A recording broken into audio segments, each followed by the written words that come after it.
Hi guys, this is session number 6, Grace for the Homeschool Mom. We are now on chapter 6, Avoiding Temptations. We have temptations in homeschool. A lot of temptations. Common pitfalls include wanting more time to yourself, desiring the easier path, seeking control over your finances, needing rest, and staying in your comfort zone. Mine is the grass is greener mentality. If I didn't have these kids holding me back, I could have an amazing Beachbody business, and I could just work full time, and I could just get healthy and be skinny and help a bunch of people lose weight, and I could just go full force at this. Lie. What that does is it takes my focus off of what my real purpose is and puts it on something that is so not even worth it at all. So we're going to talk about different temptations that moms face. Some of them are really real. I'm not going to look at you and say all these temptations should be out the window. Homeschool no matter what. Do what you have to do. No. Some of these temptations are not temptations. They're legitimate thoughts. And you really need to think about this for your health, for your finances, for your family. But if you feel this is something God called you to do and homeschool your kids, let's talk. If I didn't homeschool, I would have more time for me. And if I didn't have kids, I would have more time. If I didn't have a husband, I'd have more time for me. If I didn't have a home, a house this big, I'd have more time for me. If I just had a one little room apartment, I'd have more time for me. If I didn't have a van that I had to go take care of, I'd have more time for me. I'd ride a bike. Everything in life could be, if I didn't have this, I'd have more time for me. People who work 50 to 60 hours a week think if I didn't have this job, I'd have more time for me. People who are taking care of other parents, if I didn't have them sick all the time, I'd have more time for me. There's always going to be something in your life that makes you wish you didn't have it so you could have more time for you. Always. Homeschooling is no exception. No exception. My big thing right now is, if I didn't have so much housework to do with these kids, I'd have so much more time for me. I could actually sit and enjoy a show I like to watch, which right now is Once Upon a Time. That's my show. I would be able to watch Once Upon a Time. I'd be able to watch 3 episodes and not just 1.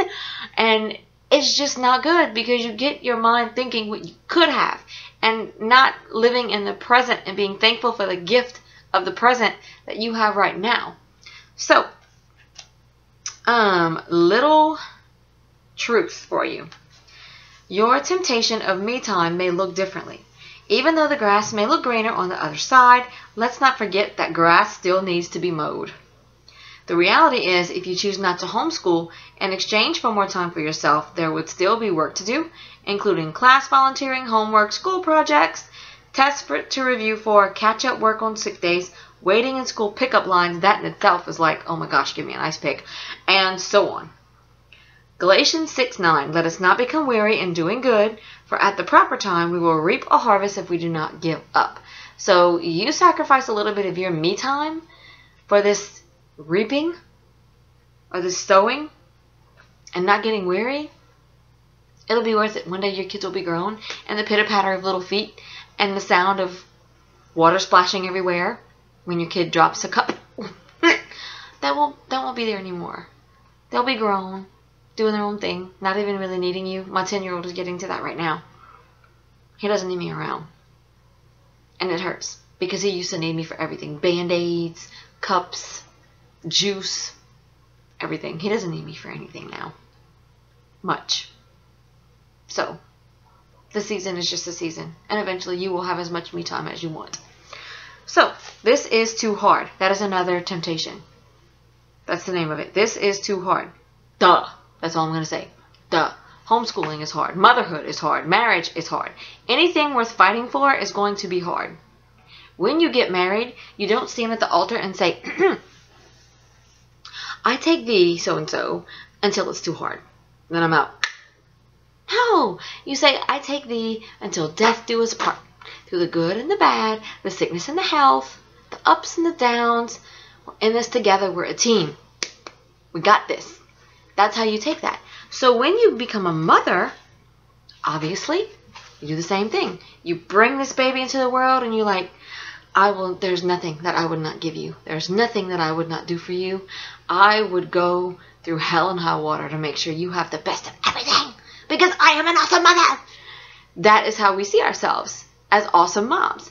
And so now there's this calling that God is calling us to that says, go against what the norm tells you, and you take control of your kid's situation and give them the best education and the best life skills and the best discipleship that you can give them. And all of a sudden we're like, this is too hard. Oh, this is too hard. We pop out babies.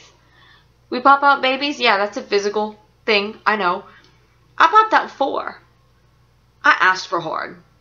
If you became a mama and you didn't think you were asking for hard, somebody screwed with you. Somebody tricked you. Motherhood is hard. And all of a sudden we think that if God calls us to homeschool and put that on our plate, that's going to be hard. No. It's just motherhood with a little bit of learning put in there. With some discipline, with some structure, with some discipleship. That's all it is. No different than regular motherhood. Just got to be a little bit more purposed in your day. Can't let them play video games all day or eat bonbons all day. Do they eat bonbons? Ice cream. Can't eat ice cream all day. Can't just watch Netflix all day. You have to do something productive with your life. That's all homeschooling is.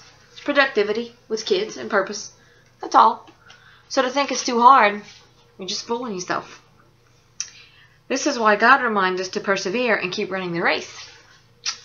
Much of the time we think homeschooling is all about our children. We place our focus on them instead of on our Creator. That's good. Sometimes we are the ones that are broken, not our children. We must learn to die to ourselves and completely submit to His plan. Ouch.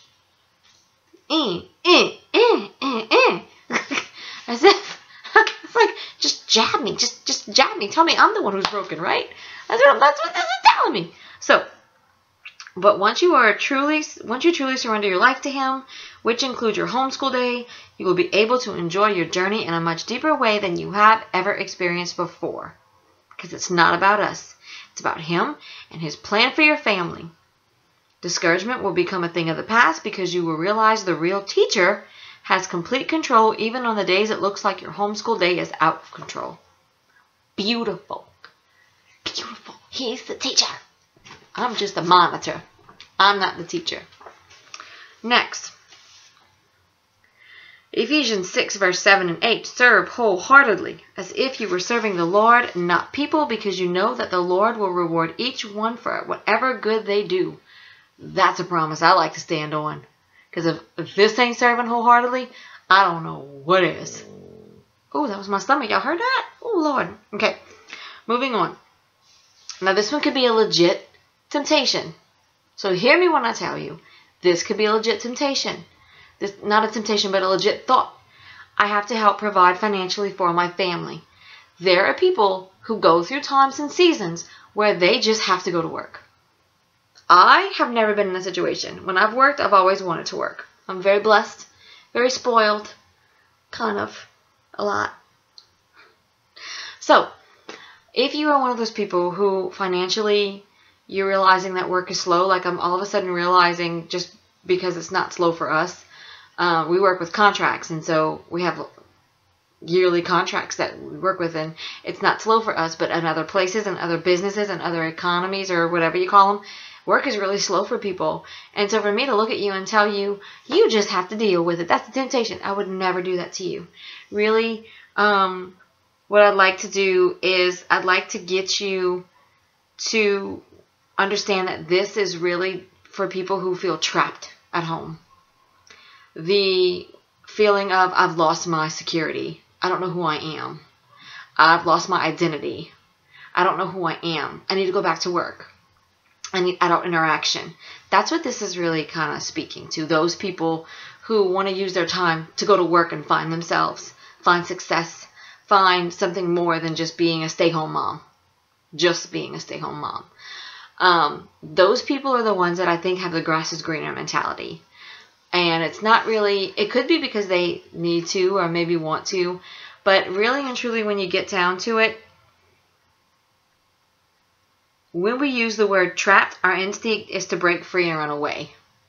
And one of the places people run away to is to a job. If I work, I can't homeschool you. You have to go to school, like all the other kids whose parents work. That can be something that, you know, that you really need to search your heart about. Just because your kids, you won't ever get that time back. And that job, you are replaceable. Some people have a job and they feel like, I can't quit because, oh my gosh, I'm so in this job. Like, I'm the only one who knows how to do this job. You are replaceable in corporate world. As a mom, you are irreplaceable. You hold the hands. You wipe the boo-boos. You fix the lunches. You wipe the butts when they're dirty. You are the mother. Anyone else can file papers. Anyone else can answer phones. Anyone else can do whatever it is that you do. If you can look at yourself in the mirror and say, you know what? My going to work is a legitimate thing, and I'm not going to sacrifice my kids for that. I'm going to find a way. Good for you. Good for you. But if you're one of those people who's like, I got to go to work because I just need something for me. Think about what that means exactly. Think about what it is you need for you. Is it encouragement? Is it an identity? Because that's supposed to come from Christ, not from a job.